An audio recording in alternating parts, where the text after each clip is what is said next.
Namaste. It's a great pleasure and honor for me to introduce Dr. Prasanna Rao sir and Dr. Shailija madam because they were my teachers, they are my mentors, they are my great supporter from all of my life. So Prasanna sir is here. Namaste. Yeah, he is heading the whole SDM institution. Prasanna, Shailija madam is heading the SDM Ayurveda College Hassan. And I would like to ask you, sir, from last 40 years you are in the field of Ayurveda. Yeah. So how do you see the future of Ayurveda? Future of Ayurveda, you see, is gradually growing the importance of Ayurveda and people using Ayurveda, right, for their better life is increasing day by day.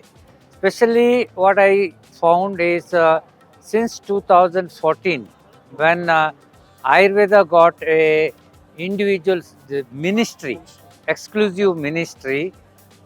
From that day onwards, the Ayurveda has started catching up, especially in the outside country also. And when the technical person has become the secretary of the ministry, I feel the person who know Ayurveda from his life, right, life. So from the person who is leading Ayurveda in the country and who is globalizing Ayurveda today, there's a very bright future for Ayurveda and use of Ayurveda across the globe. You know that from last 4 or 5 years, there are a lot of changes in the policy, like educational policy has been changed. Even NCSM has come from the CCISM. So how do you visualize that? Is it a very positive step to the academy, or what are the challenges maybe when we have a transition? Definitely, it is a great no in sense of education or even in the regulation. Uh, this is a gross change.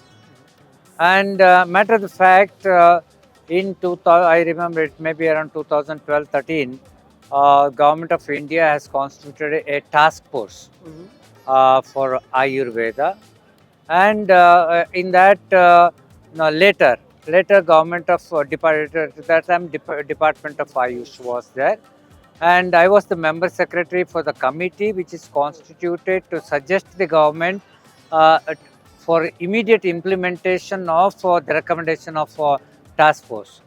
In that committee, no, I was the member secretary and Vaidya Devendra Tuguna was the president, and the present secretary was also the member of that committee, and we recommended to the government to immediate implementation regarding what we have the basic to NEET examination for entrance of Ayush education and exit test, and also the new NCSM also has come because of that.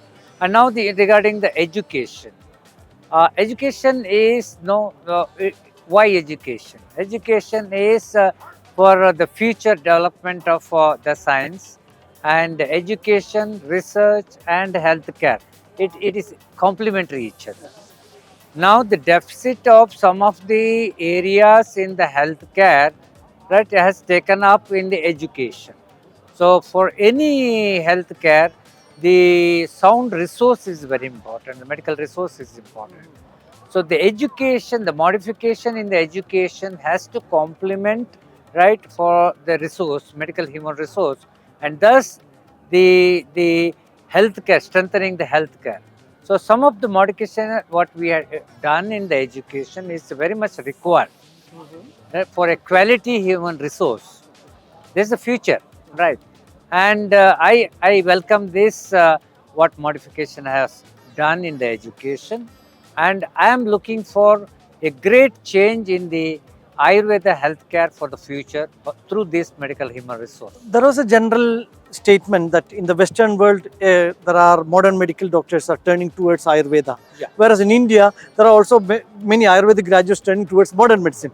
So how do we cross this issue? No, this you see, we should make it very clear. In the West, modern doctors are coming into the Ayurveda, and in India also, the things are changing now. Now the modern doctor also turning to Ayurveda. I have the last experience of the 40 years.